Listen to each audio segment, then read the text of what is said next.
नमस्कार। आज हम बात करने वाले हैं उत्तर प्रदेश लोक सेवा आयोग की जो वैकेंसी है, यूपी आरओ यानी पीसीएस के बाद ये दूसरी सबसे बड़ी वैकेंसी है। और 2021 के बाद ये जो वैकेंसी है लंबित है। और अभी 2023 जून चल रहा है और अगले साल होने हैं लोकसभा के चुनाव। तो संभवतः अभी आने वाले कुछ महीनों में आपको ये जो भर्ती है आरओ की वो देखने को मिल सकती है। यानी उम्मीद है कि सितंबर या अक्टूबर तक इसका नोटिफिकेशन आपको देखने को मिल जाए। सितंबर या अक्टूबर तक। 2021 के बाद इसका कोई नोटिफिकेशन नहीं आया है। और अभी जैसे अगर हम बात करें लोक सेवा आयोग की तो बहुत जोर शोरों पर वो अपने काम में लगा हुआ है। जैसे भी आपने देखा होगा कि बीईओ की जो वैकेंसी है जो 2020 में आई, 20 के बाद बीईओ की कोई पोस्ट नहीं आई है। संभवतः उसकी भी चर्चा है कि बहुत जल्द वो भी नोटिफिकेशन आपको देखने को मिले। तो अब हम बात करेंगे इसमें आज कि जो ये आरओ की पोस्ट है, जो यूपी आरओ एआरओ की पोस्ट है जो ये कंडक्ट कराता है यूपी पीसीएस यानी उत्तर प्रदेश लोक सेवा आयोग।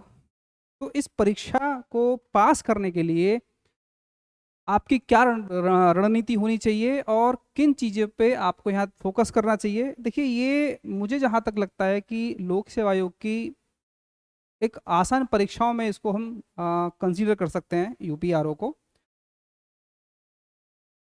आसान मैं इसलिए कह रहा हूँ कि जितना मैं आसान तरीके से आपको बताने की कोशिश करूँगा और जैसा भी मेरा अपना अनुभव रहा है इस परीक्षा को लेकर और जैसे इसका पैटर्न है, जैसे इसमें प्रीलिम्स है और मेंस है, इसमें इंटरव्यू नहीं होता है। तो ये जो परीक्षा है 2 चरण की परीक्षा है यानी द्विचरणीय परीक्षा है ये।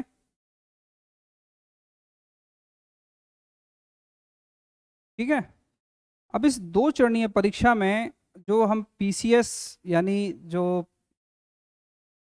परीक्षा देते हैं जिससे आप एसडीएम डिप्टी एसपी एसीटीटी वगैरह बनते हैं, उस परीक्षा से अगर इसका हम कंपैरिजन करें, जैसे मैं बात करूं केवल प्रीलिम्स की, तो प्रीलिम्स में इसमें भी सेक्शन 2 हैं। जैसे वहाँ पर आप एक जीएस का सेक्शन देखते हैं, एक आपके लिए वहाँ सी सेट होता है, पेपर 2 होता है। यहाँ पे भी आपको पीटी में 2 सेक्शन देखने को मिलते हैं। एक तो होता है आपका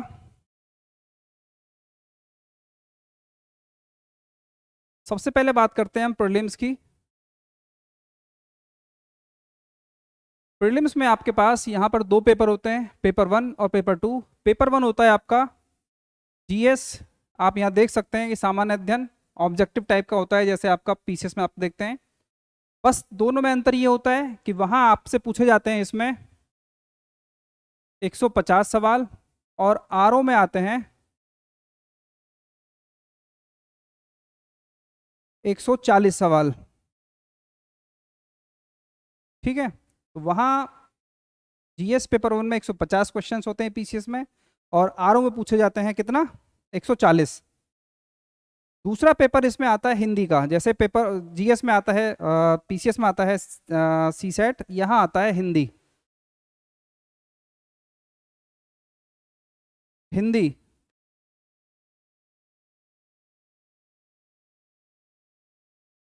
अब बात करें अगर हम जीएस की, तो जीएस में 140 क्वेश्चन होते हैं, हिंदी में आपके पास होते हैं यहाँ पर 60 क्वेश्चंस। तो ये होते हैं आपके, यानी 140 और 60 आपका हो गया 200 मार्क्स।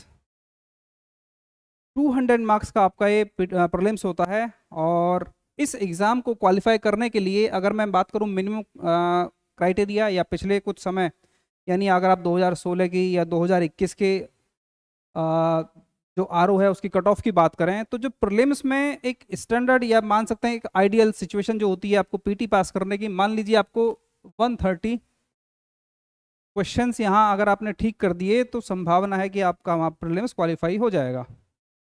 अब आसान, मैंने आपसे कहा कि आसान ये किस तरीके से है। जैसे हमारा यहाँ पे जो सेकंड पेपर है ना हिंदी, इसमें आपके पास आते हैं 60 सवाल, 60 नंबर के। इन 60 क्वेश्चंस में अगर आप थोड़ा सा टाइम देके या थोड़ी सी मेहनत करें और कुछ स्टैंडर्ड किताबें हैं उनको फॉलो करें, क्योंकि देखिए यहाँ पर सब स्पेसिफिक दिया हुआ है कि किस टॉपिक या किस सब्जेक्ट या किस टॉपिक से कितने क्वेश्चंस आने हैं। जैसे यहाँ विलोम है, 10 शब्द यहाँ से, यानी 10 क्वेश्चंस यहाँ विलोम से रहेंगे। वाक्य एवं वर्तनी शुद्धि है, 10 यहाँ से। अनेक शब्दों के एक शब्द, 10 क्वेश्चन यहाँ से। तत्सम एवं तद्भव, 10 क्वेश्चन यहाँ से। विशेष्य और विश्लेषण, 10 क्वेश्चन यहाँ से, और 10 क्वेश्चन रहते हैं आपके पर्यायवाची से। तो ये डिफाइन है। और जो स्टैंडर्ड बुक्स हैं, हम बुक लिस्ट की बात बाद में करेंगे कि कौन कौन सी बुक्स आपको हिंदी के लिए फॉलो करनी है और कौन कौन सी बुक्स आपको जीएस के लिए फॉलो करनी है। अगर हम बात करें यार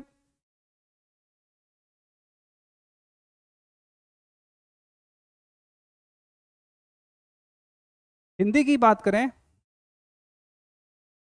आपके पास होते हैं यहाँ 60 सवाल। इन 60 क्वेश्चंस में से अगर आप तरीके से पढ़ाई करें, इसमें दो चीज़ें हैं कि जो स्टैंडर्ड बुक्स हैं इन बुक्स को फॉलो करें, और उसके साथ जो पीवाई क्यूज हैं, यानी प्रीवियस ईयर के जो जितने भी क्वेश्चंस आए हुए हैं हिंदी से, अगर आपने उनको अच्छे से यानी ठीक से लगा लिया है, क्वेश्चंस को सॉल्व कर लिया है, तो बहुत से क्वेश्चन आपको यहाँ से सीधे देखने मिल जाएंगे, या तो डायरेक्ट मिलेंगे या कुछ इनडायरेक्ट मिलेंगे। अब स्कोर की बात करें तो हिंदी में जैसे अगर आप स्टैंडर्ड बुक को फॉलो करते हैं या पीवाई क्यूज लगाते हैं, तो इसके बाद की जो सिचुएशन आपकी होगी वो मान लीजिए कि लगभग 50 से 55 क्वेश्चंस आप यहाँ पर ठीक कर ले जाएंगे नेगेटिव मार्किंग के बाद।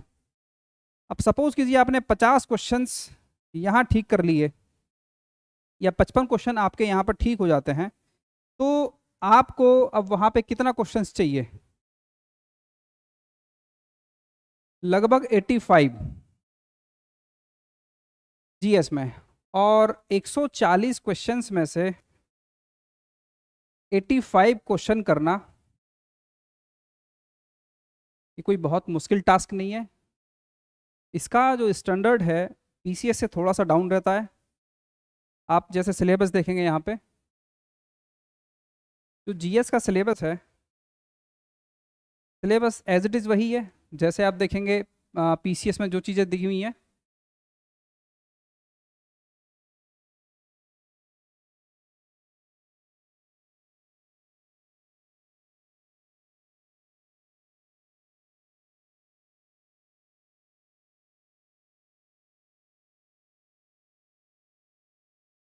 सामान्य विज्ञान, अब मैं आपको वो मेजर टॉपिक बताता हूँ इसमें से जहाँ से क्वेश्चंस पूछे जाते हैं। जो पीसीएस में आप देखेंगे कि वहाँ उस सेक्शन से, उस खंड से क्वेश्चंस कम पूछे गए हैं या ना के बराबर।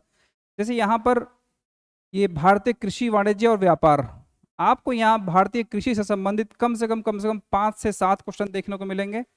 ये फसल, उनकी नस्ल या जो भी डेवलपमेंट है, प्रोडक्शन है, उन सब से रिलेट ये टॉपिक है। तो यहाँ पर ये स्पेसिफिक है, ये क्वेश्चंस पूछे जाते हैं जो वहाँ पर बहुत कम संभावना होती है पूछे जाने की। कभी पूछ लिया तो वहाँ प्रोडक्शन के बारे में पूछ लेते हैं, या किसी भी प्रोडक्शन के लिए स्टेट वाइज वहाँ क्रोनोलॉजी लगवा देते हैं। उस टाइप का क्वेश्चंस जो करंट से रिलेटेड है वो पूछते हैं।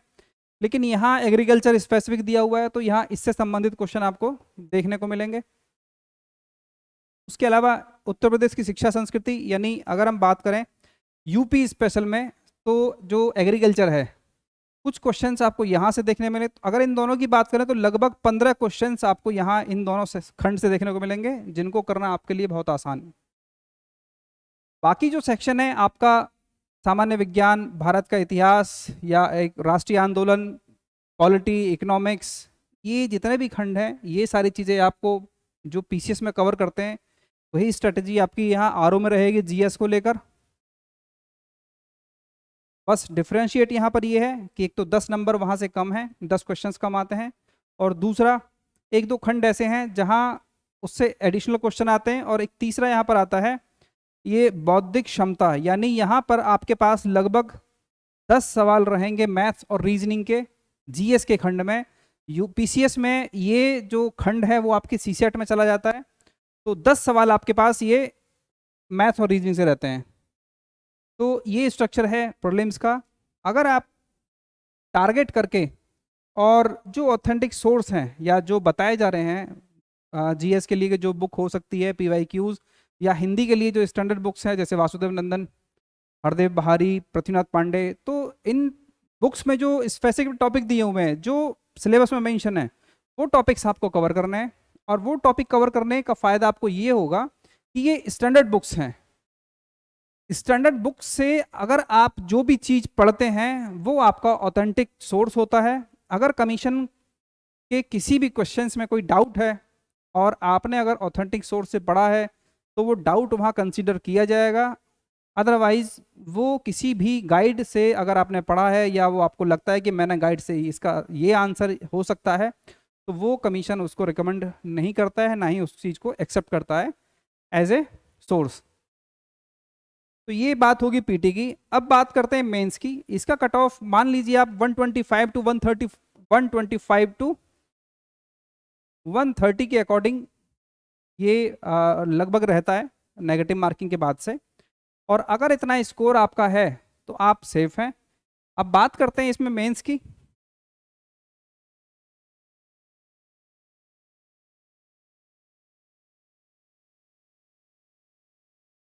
मेंस में इसका जो जीएस वाला सेक्शन है वो ऑब्जेक्टिव होता है। 120 क्वेश्चंस रहते हैं उसमें। पहला पेपर होता है वहाँ जीएस। इसमें आएंगे आपके 120 क्वेश्चंस और ये रहते हैं आपके ऑब्जेक्टिव बेस्ड।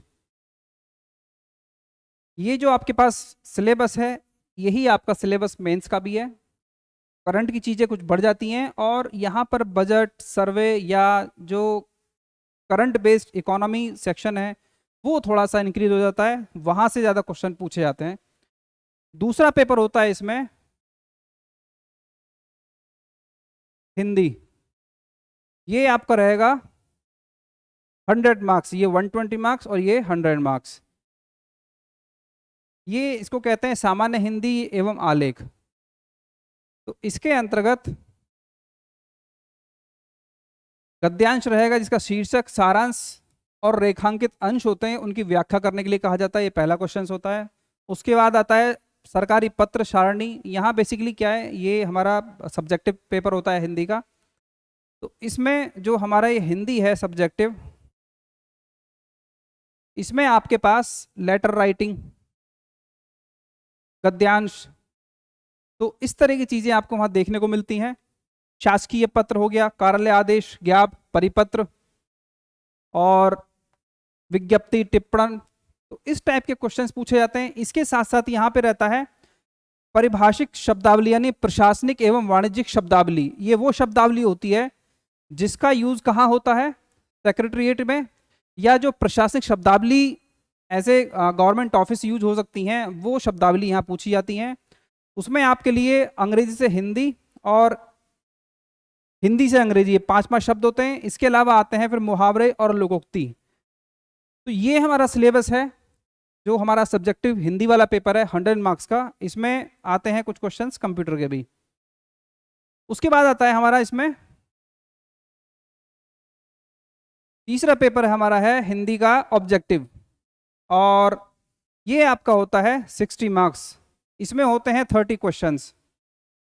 ऑब्जेक्टिव होते हैं, आधे घंटे का टाइम मिलता है। और इसमें भी अगर मैं स्कोर की बात करूं तो इसमें आप 30 में से 30 क्वेश्चंस बहुत इजीली कर सकते हो। ये पेपर ऐसा है, बशर्ते आपने वो सोर्स को फॉलो किया हो और जो PYQs हैं उनको अच्छे से कवर किया हो, तो ये आपके लिए बहुत आसान हो जाता है। चौथा आता है इसमें एस्से। ये आपका 120 मार्क्स का है। और जो एस्से आता है इसमें PCS की तरह इसमें भी 3 खंड होते हैं, यानी 3 खंड में से आपको टोटल आपके पास 9 एस्से होंगे। 9 में से आपको 3 एस्से लिखने हैं, 3 खंड में से एक एक एस्से। ये आपके पास होते हैं, जो शब्द सीमा है वो 600 वर्ड्स है, यानी एक ऐसे लिखना है आपको 600 वर्ड का, यानी 3 हो गए आपके, लगभग आपको लिखना है 1800 से 2000 वर्ड। और मार्क्स की बात करें तो ये आपका 120 मार्क्स का है। इस तरह से जो टोटल आपका मेंस का जो स्कोर है, जो मार्क्स हैं, वो 400 मार्क्स हैं। यानी जो आपकी कट ऑफ बनेगी या जो रिजल्ट आपका बनेगा वो 400 मार्क्स के बिहाफ पे बनेगा। और अगर मैं रिसेंटली कट ऑफ की बात करूं तो 21 ये जो अभी 21 वाली कट ऑफ आई है या उससे पहले की बात करूं तो एक अप्रोक्स मैं आपको बताऊंगा, एग्जैक्ट कट ऑफ नहीं बताऊंगा, मैं अप्रोक्स बताता हूं कि कितना आपका स्कोर होना चाहिए जो एकदम सेफ जोन में है। तो आप मान के चलिए 275 से 285 के अगर आसपास अगर आपका स्कोर है तो आप यूपीपीसीएस के थ्रू क्या हो जाएंगे, आरओ। ये हमारा पूरा आरओ का सेक्शन है। और अगर हम बात करें आरओ एग्जाम को क्वालिफाई करने के लिए क्या स्ट्रैटेजी होनी चाहिए, क्या रणनीति होनी चाहिए, तो उस पर हम बाद में बात करेंगे, किस किस सोर्स को फॉलो किया जाए इसके लिए, और किस सब्जेक्ट या किस सेक्शन के लिए कौन सी बुक जो ऑथेंटिक बुक्स हैं वो कौन सी फॉलो करनी है, किस किस टॉपिक पे ज़्यादा फोकस करना है, कैसे कौन कौन से ऐसे टॉपिक्स हैं जहाँ से लगातार क्वेश्चंस पूछे जा रहे हैं, या कुछ टॉपिक ऐसे होते हैं हर सब्जेक्ट में जहाँ से कमीशन ने उनको टच नहीं किया है, यानी पिछले कुछ वर्षों से वहाँ से कोई सवाल नहीं पूछा है, तो क्या वहाँ से सवाल आने की संभावना है। तो ये सारी चीज़ें हम आगे चर्चा करेंगे। तो ये हमारा एक ओवरऑल आरओ वाला सेक्शन था। इसकी वैकेंसी आपको हो सकता है कि आने वाले 2 से 3 महीनों में देखने को मिले, और एग्ज़ाम संभवतः इसी साल यानी दिसंबर तक आपका ये प्रीलिम्स हो जाएगा। तो अगर आप यूपीपीसीएस 2023 का जो पीटी हुआ है, अगर आपको लगता है कि आप वहाँ सेफ जोन में नहीं हैं, यानी अगर आपका 83 से नीचे या 82 से नीचे का स्कोर है, आपको लग रहा है कि मैं कंफर्ट जोन में नहीं हूँ, तो आप अपनी जो नेक्स्ट ईयर यानी 2024 के लिए जो मेंस की प्रिपरेशन है उसके साथ साथ क्या कर सकते हैं कि आप आरओ के लिए एक स्ट्रैटेजी बना के आप उस पर चल सकते हैं, उसको फॉलो कर सकते हैं। क्योंकि मुझे लगता है कि कमीशन का जो सबसे आसान एग्ज़ाम है वो आरओ है, और इसको निकालना भी आसान है। तो अगर थोड़ा सा टारगेट करके फोकस होके अगर आप इसकी तैयारी करेंगे तो संभवतः सफलता आपकी निश्चित है। चलिए मिलते हैं फिर अगली वीडियो में, हम बात करेंगे अगले आगे कि जो इससे संबंधित बुक हो सकती हैं, किस किस बुक्स को फॉलो करना है, और इसके लिए क्या स्ट्रैटेजी होनी चाहिए कि प्रीलिम्स या जो हिंदी वाला सेगमेंट है वो आप अच्छे से कवर कर लो, आपके जो क्वेश्चंस हैं वहाँ गलत होने की संभावना कम से कम रहे। धन्यवाद।